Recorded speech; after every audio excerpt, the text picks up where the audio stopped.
Welcome back.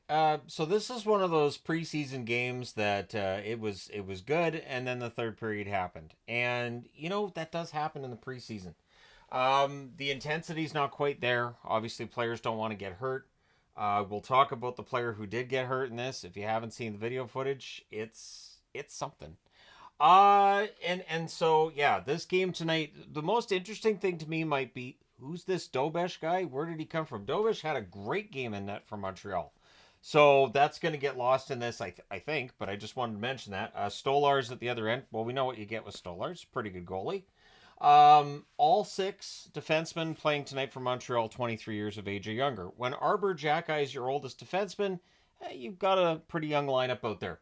So good early forechecking by the Leafs. The Habs have a 3-on-2 that's broken up. Good flow. Few early stoppages. This again, I'm trying to cut back on notes for preseason games. Didn't go all that well. The Habs had the only shot on net at 3.5 minutes, and as I'm writing it, they took it away. So there were no shots on net for 3.5 minutes apparently. Tavares gets shaken up on a hit from Pizzetta.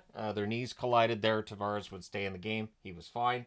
The fans call one, the referee does not. I did not hear a ref, you suck. Probably for the best to save that for the regular season. You don't want to use up your voice during preseason games. Fans got to warm up too. New hooks tonight is the Habs press. Domi pushes Hudson into Dobish, which that leads to a penalty. It was considered a cross check. Now, during the delayed call, the Habs had some chances, 6-on-5. Again, it's a cross check on Domi. There's a shorthanded chance for Tanev. He's denied. There's a near miss for Holmberg. The fans cheer the penalty kill for Toronto, rightfully so. Domi, then he has a rush out of the box. That's defended. Tavares is back on the ice at this point. The Habs press at 9 minutes, but they take a penalty. Offensive zone penalties, that's not great. It's dangerous early. Dobesh holds until at 10 minutes and 11 seconds. Tavares buries one in close. Marner and Riley with the assists. And so he buries that in close. Good cycle sets it up. It's the first power play goal Montreal's allowed this preseason. That was the fifth shot on net in that period, and Montreal had one. So definitely an imbalance in this game, and there should have been. A lot of the Toronto veterans are in the lineup. The Leafs press for another. Nylander gets shaken up for the second time. And on the replay, you see why. So let me go ahead and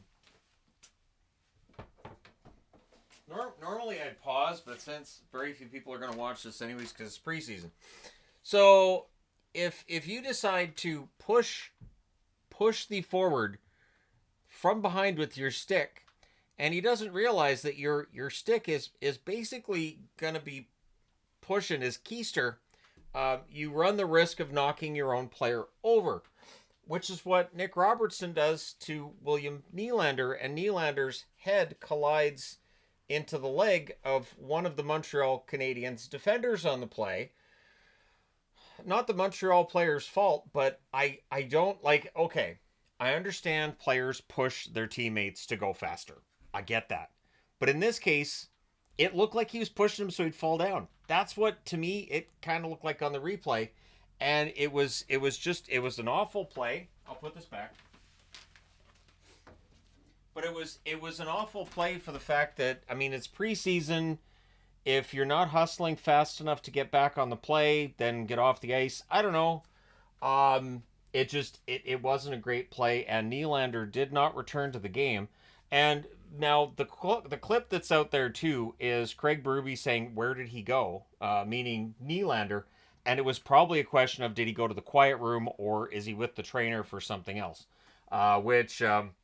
Yeah, we never really got clarification on that. We'll see if we get any information post game or tomorrow. But if the Leafs lose Nylander for any period of time, I mean it may open up a roster spot maybe for Cowan. Maybe Cowan did enough tonight to get that roster spot. But if you're the Leafs, you do not want to be without Nylander for any period of time. Remember, they were trying to get him, accustomed to playing down the middle. That was the plan. The Leafs take an offensive zone penalty to end a press. So both teams with an offensive zone penalty at this stage of the game. The Leafs fans again finding out Chris Tanev's pretty good on the penalty kill. The Habs struggle to set up. The power play's killed off, no shots. So again, this is why you signed Chris Tanev for that money. The Habs then have a 3-on-2 that sets up a brief press. They get their second shot on net there. So it's late in the period they get their second shot. both of them by Newhook as well. Tanev to Marner near miss as the Leafs get some pressure. Cowan's denied in the final minute. Dobish holds there. Then there's a glove save on a Pacioretty buzzer beater. So after one period of play, it's 1-0 Toronto. But of course, all the talk being about William Nylander. Second period, Nylander not back. So I right away was like, has to be concussion. Has to be. It's the only thing that I can think of because he did hit his head. The fans call one, the referee doesn't. It's confirmed at that point Nylander wouldn't return. The fans are not happy with the lack of Habs penalties early. They tried calling a couple of different ones there. Again, no ref, you suck chant, though, that I heard. The Habs press at 3.5 minutes. Struble fires one wide. Liljegren fires one high as the Leafs press the next shift. And then on a turnover, Dvorak scores at 5:39 from Barry Boulet. He goes forehand, backhand, and buries it. So Christian Dvorak with a nice play. And you know what? Barry Boulet, smart pass by him to set it up. So that ties the game kind of out of nowhere. The Habs then look for the lead. Cowan fires one high on a fast break. Benoit is denied on a breakaway. Yes, the defenseman Benoit on a breakaway. So apparently Berube will be encouraging the defense to jump into the rush a little bit more than they did under Sheldon Keefe. This may be a feature under the Toronto Maple Leafs, or for the Toronto Maple Leafs this season. Heineman then has a rush chance that's held. McMahon gets robbed on a 2-on-1 rush with Robertson. The teams then trade rushes. There's an offensive zone penalty again by Montreal. So this is the kind of stuff you're going to have to clean up come regular season. Domi to Tavares near miss. Marner has a screenshot. That's kicked aside. Power play's killed off. Luke Tuch rushes out of the box. You know what? I thought Tuch played pretty well tonight for Montreal. I don't think he's got a lot of chance to make the team out of camp, but he may very well get called up. He is related to Alex Tuch, actually. They are brothers. So the Leafs press with 6.5 minutes left. The Leafs go back to the power play. Cowan misses one wide on a net drive. Reinbacher loses a blade, so it was 5-on-3.5 for a bit, but the Habs do kill that off. The Leafs press with 4 minutes left. They're kept to the outside. There's a near miss for Cowan as the Leafs press some more. And then on a turnover, Robertson buries one in close at 18:04. I believe it was Tavares that kind of forced that turnover to happen. But it's considered unassisted.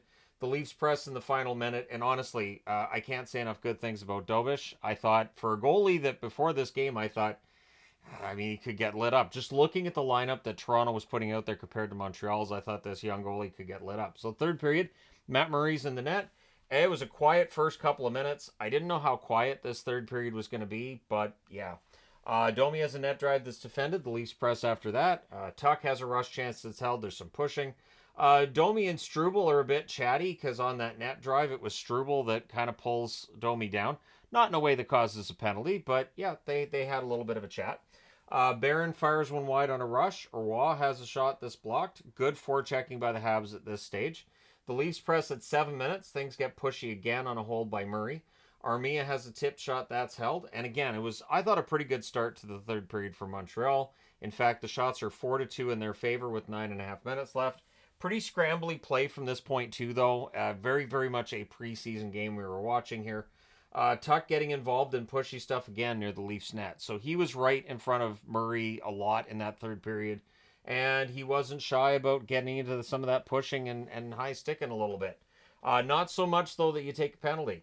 So there's some bend, don't break defense by the Leafs. The Habs press with 6 minutes left.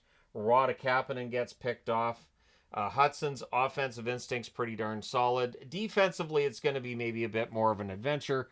But I thought Hudson had a pretty good game. I think he looks ready. He's going to be in their lineup this year for sure. Murray holds an Engstrom chance as the Habs look to tie with 3 minutes left. Montreal calls a timeout.